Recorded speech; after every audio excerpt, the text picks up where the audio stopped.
Hello everyone, welcome to my channel. So today we are going to discuss about what is cell. So let's start. तो सबसे पहले cell की बहुत सारी definitions हैं जो मैंने यहाँ पर लिखी हुई हैं। तो सबसे पहली डेफिनेशन की तरफ हम चलते हैं। Cells are the basic building blocks of all living things. The human body is composed of trillions of cells. They provide structure for the body. इसका मतलब ये होता है कि जैसे कि आप देख सकते हैं अभी आपके सामने एक बिल्डिंग की इमेज है। ये बिल्डिंग की इमेज में ये जो बिल्डिंग है ये बहुत सारे ब्रिक्स यानी कि ईंटों से मिलकर बनी हुई है। एग्जैक्टली वैसे ही हमारी जो बॉडी है ये बहुत सारे सेल्स से मिलकर बनी हुई है और हमारी बॉडी को एक पर्टिकुलर स्ट्रक्चर प्रोवाइड करती है। हमारी बॉडी में बहुत सारे ट्रिलियंस ऑफ सेल्स प्रेजेंट होते हैं और ये हमारी बॉडी में बहुत सारे फंक्शंस परफॉर्म करते हैं।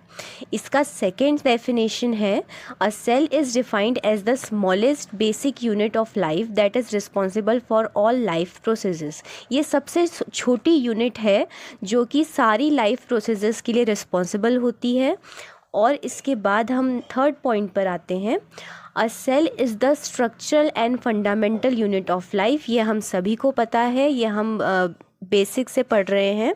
The study of cells from its basic structure to the function.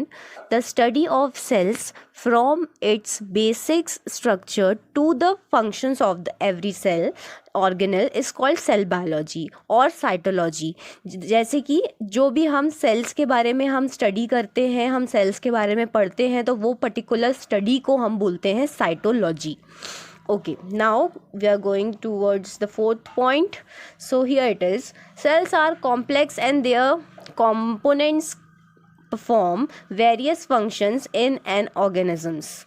They are of different shapes and sizes, pretty much like bricks of the building. A body is made up of cell of different shape and size. जैसा कि मैंने अभी आपको बताया कि हमारी जो पूरी बॉडी है वो सेल से मिलकर बनी हुई है। जो अलग अलग सेलुलर ऑर्गेनल्स प्रेजेंट होते हैं हमारी सेल के अंदर, वो अलग अलग फंक्शंस परफॉर्म करते हैं। So now we are going toward the another topic, history of the cell. हमने डेफिनेशंस के बारे में देखा कि सेल क्या होती है, अब हम इसकी हिस्ट्री के बारे में जानेंगे। तो इसमें सबसे पहला पॉइंट आता है, the term cells was first coin in 1665 by a British scientist Robert Hooke. ये रॉबर्ट हुक के थ्रू ये वर्ड दिया गया था, जिन्होंने सबसे पहले लिविंग थिंग्स को माइक्रोस्कोप के अंडर एग्जामिन किया था और जो पेड़ की छाल होती है उसमें से उन्होंने एक पर्टिकुलर सेल को माइक्रोस्कोप के अंडर ऑब्जर्व किया था जो कि एक हनी कोम लाइक का स्ट्रक्चर था और इसी को उन्होंने सेल का नाम दिया। इसके बाद और एक और बात है जो सभी को पता होनी चाहिए कि ये जो सेल थी ये एक्चुअल में एक डेड सेल थी, ये लिविंग सेल नहीं थी, ये एक डेड सेल थी। और ऐसे करते करते अगर हम डिस्कवरी की तरफ बढ़ते हैं तो रॉबर्ट हुक जो थे वो पहले थे जिन्होंने डिस्कवर किया सेल को। एंटन वैन ल्यूएंगहॉक थे जिन्होंने डिस्कवर किया प्रोटोजोआ एंड बैक्टीरिया सेल को, that means they are living cells. And Robert Brown discovered cell nucleus. Cell के अंदर जो एक न्यूक्लियस प्रेजेंट होता है यानी कि सेल के बीच का केंद्रक, उसको रॉबर्ट ब्राउन ने डिस्कवर किया था। उसके बाद में स्क्लैडन एंड स्क्वैन, उन्होंने सबसे इम्पॉर्टेंट थ्योरी दी थी, proposed cell theory. Okay, so now we are going to talk about the types of the cell. So first, as we all know, there are two types of the cells, prokaryotic cell and eukaryotic cell. तो first, सबसे पहले मैं eukaryotic cell से start करूंगी जिससे आपको आगे का जो पार्ट है वो अच्छे से क्लियर होगा। तो सबसे पहले हम यहाँ पर देखते हैं, जैसा कि मैंने एक इमेज रखी हुई है आप लोगों के सामने, eukaryotic cell and prokaryotic cell में डिफरेंस हम बाद में देखेंगे। पहले हम देखेंगे कि हाउ कैसे सेल ऑर्गेनल्स का मतलब क्या होता है, सबसे पहले हम ये समझ लेते हैं। सेल ऑर्गेनल्स का मतलब ये होता है जैसे कि हमारी बॉडी है, हमारी बॉडी में बहुत सारे ऑर्गन्स प्रेजेंट हैं, जैसे हार्ट हो गया, लिवर हो गया, किडनी हो गया, तो वैसे ही सेल के अंदर भी बहुत सारे ऑर्गन्स प्रेजेंट होते हैं जिनको हम सेलुलर ऑर्गेनल्स कहते हैं। अब वो किस तरीके से वहाँ पे प्रेजेंट है, उनका प्लेसमेंट वहाँ पे कैसे है, वो किस तरीके से वहाँ पे उपस्थित हैं, वो हम देखेंगे। तो हमको इमेजिन करना है कि एक पर्टिकुलर बाउल है जो कि पानी से भरा हुआ है और उसमें बहुत सारे अलग अलग कलर के और अलग अलग शेप्स के खिलौने जो हैं वो है डले हुए हैं। एक रेक्टेंगुलर है, एक हेक्सागोनल है, एक सर्कुलर है, एक ट्रायंगल है और सब उसमें फ्लोट कर रहे हैं।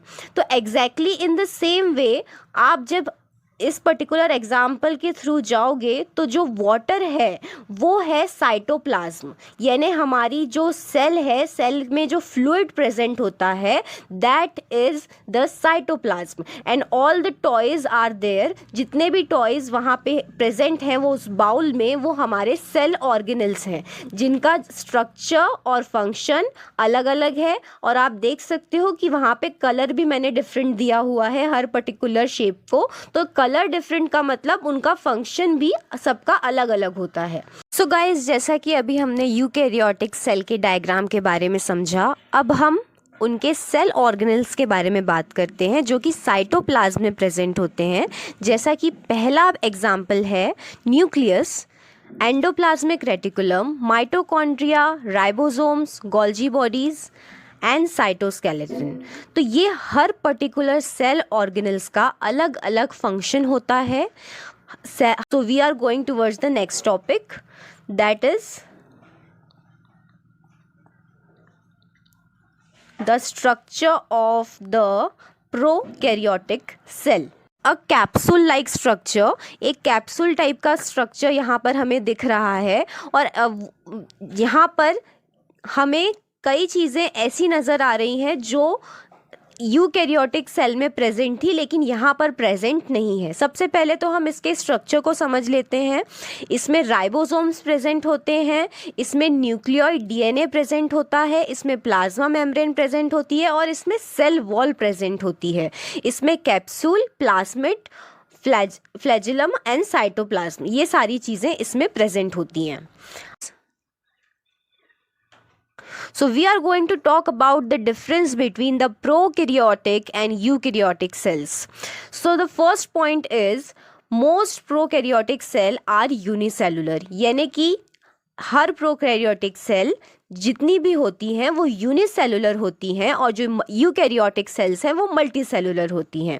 जैसे कि अभी हमने डायग्राम में देखा, the nucleus is purely defined due to the absence of a nuclear membrane in prokaryotes. In prokaryotes में the nucleus is poorly defined due to the absence of the nuclear membrane। वहाँ पे एक well defined nucleus present नहीं होता है और eukaryotes में एक वेल डिफाइंड न्यूक्लियस प्रेजेंट होता है जिसकी अपनी खुद की एक न्यूक्लियर मेम्ब्रेन होती है, न्यूक्लियोप्लाज्म होता है, उसमें न्यूक्लियोलस होता है। एंड अगर हम प्रोकैरियोट्स की बात करें तो प्रोकैरियोट्स में एक वेल डिफाइंड न्यूक्लियस प्रेजेंट नहीं होता है। और अब हम थर्ड पॉइंट के टुवर्ड्स बढ़ते हैं तो वहाँ पर आता है सेम वही चीज़ जो अभी मैंने आपको बताई कि न्यूक्लियोलस जो रहता है वो एब्सेंट रहता है और यूकैरियोट्स में वो प्रेजेंट रहता है। और सबसे इम्पॉर्टेंट, जब आपने स्ट्रक्चर देखा होगा तो आपको समझ में आया होगा कि बहुत सारे सेल ऑर्गेनल्स जो अभी हमने यूकैरियोट्स में देखे थे वो ये पर्टिकुलर प्रोकैरियोटिक सेल में प्रेजेंट नहीं है। वो सेल ऑर्गेनल्स का नाम है प्लास्टिड्स, माइटोकॉन्ड्रिया, गोल्जी बॉडी। ये सारे सेल ऑर्गेनल्स प्रोकैरियोट्स में एब्सेंट होते हैं, यानी कि ये इस पर्टिकुलर सेल में प्रेजेंट नहीं होते। यूकैरियोट्स में ये सब प्रेजेंट होते हैं और इसका एग्जाम्पल है bacteria, blue green algae are prokaryotic cells and plant and animal cells are the eukaryotic cells. These are the examples. Thank you for watching the video, guys.